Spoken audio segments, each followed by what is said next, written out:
اللہ کے नाम से जो बड़ा मेहरबान निहायत रहम वाला है। आइए अब शुरू करते हैं उज़ैर अलैहिस्सलाम का किस्सा। उज़ैर अलैहिस्सलाम अंबियाए किराम की जमात में एक करीम और अजीम नबी थे। अल्लाह ताला ने उन्हें एक बस्ती की तरफ चलने का हुक्म दिया। वहां पहुंचे तो बस्ती वीरान थी, बेआबाद थी। अब ये हैरान हुए कि मुझे यहां किस लिए भेजा गया। ऐसे में ख्याल आया अल्लाह ताला इस मुर्दा बस्ती को कैसे जिंदा फरमाएंगे। ये ख्याल ताज्जुब के तौर पर था। अल्लाह ताला सूरतुल बकरा आयत 259 में फरमाते हैं, या उस शख्स की मानंद के जिसका गुजर उस बस्ती पर हुआ जो छत के बल औंधी पड़ी हुई थी। वो कहने लगा कि उसकी मौत के बाद अल्लाह ताला उसे कैसे जिंदा करेगा। तो अल्लाह ताला ने उसे भी मौत दे दी 100 साल के लिए। फिर उसे उठाया, पूछा तुझ पर कितनी मुद्दत गुजरी। कहने लगा एक दिन या दिन का कुछ हिस्सा। अल्लाह ताला ने फरमाया तू 100 साल तक ठहरा रहा। फिर अब तू अपने खाने पीने को देख कि ये बिल्कुल खराब नहीं हुआ, और अपने गधे को भी देख, हम तुझे लोगों के लिए एक निशानी बना रहे हैं।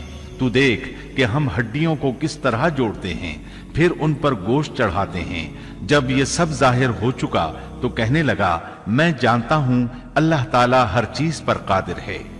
अल्लाह ताला ने नींद की हालत में उज़ैर अलैहिस्सलाम की रूह कब्ज की थी। इसलिए उन्होंने जवाब देते वक्त समझा कि शायद वो सो रहे हैं। उन्हें ये एहसास भी न हुआ कि मैं तो इतना अरसा मुर्दा रहा हूं। जब वो सोए थे तो सुबह का वक्त था। जब दोबारा जिंदगी मिली तो असर के वक्त आंख खुली। इसीलिए अल्लाह ताला के सवाल के जवाब में उन्होंने कहा मैं एक दिन या दिन का कुछ हिस्सा सोया रहा हूंगा।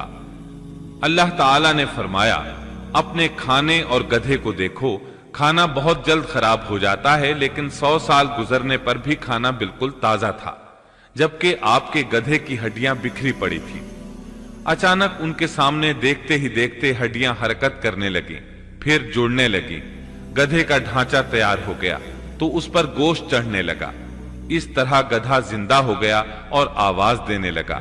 ये देखकर उज़ैर अलैहिस्सलाम पुकार उठे, वाकई मेरा परवरदिगार हर चीज पर कादिर है। उनकी इस आरजी मौत के दौरान वो बस्ती आबाद हो चुकी थी। उज़ैर अलैहिस्सलाम ने उनसे पूछा क्या तुम लोग उज़ैर को जानते हो। उन्होंने कहा जी हां, उन्हें फौत हुए 100 साल से जायद अरसा बीत चुका है। तब उज़ैर अलैहिस्सलाम ने उन्हें बताया मैं ही उज़ैर हूं। उन्हें यकीन न आया। वो एक बुढ़िया को ले आए, उसकी उम्र 120 साल थी। उन्होंने उससे उज़ैर अलैहिस्सलाम के बारे में पूछा। उसने उज़ैर अलैहिस्सलाम की 10 निशानियां बयान की। वो सामने खड़े उज़ैर अलैहिस्सलाम को देख रहे थे। तब उन्हें यकीन आया। उज़ैर अलैहिस्सलाम उनके दरमियान क़याम पजीर रहे। आपने उन्हें नए सिरे से तौरात की तालीम दी। वो उसको भूल चुके थे। बस्ती वाले उनसे बहुत मुतासिर हो गए, उनकी ताजीम करने लगे। इस अजीम मोजज़े की वजह से रफ्ता रफ्ता वो उन्हें अल्लाह का बेटा तसव्वुर करने लगे। अल्लाह ताला सूरह तौबा आयत 30 में फरमाते हैं, और यहूदियों ने कहा उज़ैर अल्लाह के बेटे हैं। ये अल्लाह ने उनका एक जुर्म बयान किया है। ये जुर्म उनमें नस्ल दर नस्ल चलता रहा, यहां तक कि इस दौर में भी यहूदी उज़ैर अलैहिस्सलाम को अल्लाह का बेटा मानते हैं। आपका नाम दीवाने मुकद्दस भी रखते हैं और कहते हैं ये मुकद्दस जात की नस्ल से है और माबूद है। यही उनका शिर्क है। अल्लाह उन पर लानत करे। अल्लाह उन्हें इस जुर्म की सजा जरूर देगा। इंसान कितने ही बुलंदबाला मकाम पर पहुंच जाए और अल्लाह ताला के साथ उसे ज्यादा से ज्यादा कुर्ब हासिल हो जाए, तब भी वो अल्लाह का बंदा ही रहता है। और किसी भी बुलंदी पर पहुंचकर वो अल्लाह या अल्लाह का बेटा नहीं हो सकता, अल्लाह का शरीक नहीं हो सकता। अल्लाह जल्ल शानुहू की जात पाक वहदहू ला शरीक है और बाप बेटे की निस्बतों से पाक है। लिहाजा इंसान की सबसे बड़ी गुमराही यह है कि वो जब किसी बरगुजीदा इंसान से ऐसे उमूर सादिर होते देखता है जो अक्ल में नहीं आते, तो रोब या अकीदत की बिना पर पुकार उठता है कि ये हस्ती तो खुद अल्लाह है जो इंसानी शक्ल में आई है, या उसका बेटा है, या अल्लाह ताला की शरीक है। वो ये नहीं सोचता कि बिलाशुबह इन वाकयात का जारी होना अल्लाह की ताकत के जरिए है जो बतौर निशान उस बरगुजीदा इंसान के हाथों जारी हुए।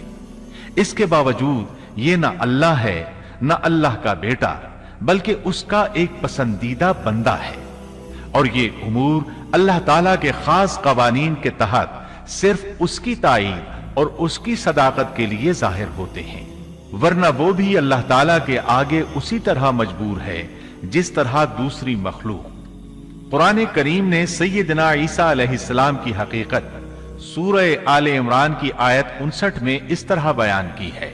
अल्लाह के नजदीक ईसा अलैहिस्सलाम की मिसाल आदम अलैहिस्सलाम की सी है कि अल्लाह ने उन्हें मिट्टी से पैदा किया और हुक्म दिया कि हो जा, और वो हो गए। मतलब ये कि अल्लाह का बेटा अगर किसी को कहा जा सकता तो आदम अलैहिस्सलाम को कहा जाना चाहिए था। लिहाजा किसी नबी के बारे में यह अकीदा रखना कि वो अल्लाह का बेटा है बिल्कुल फजूल और बातिल है। और इसी के साथ उज़ैर अलैहिस्सलाम का किस्सा अपने इख्तिताम को पहुंचा।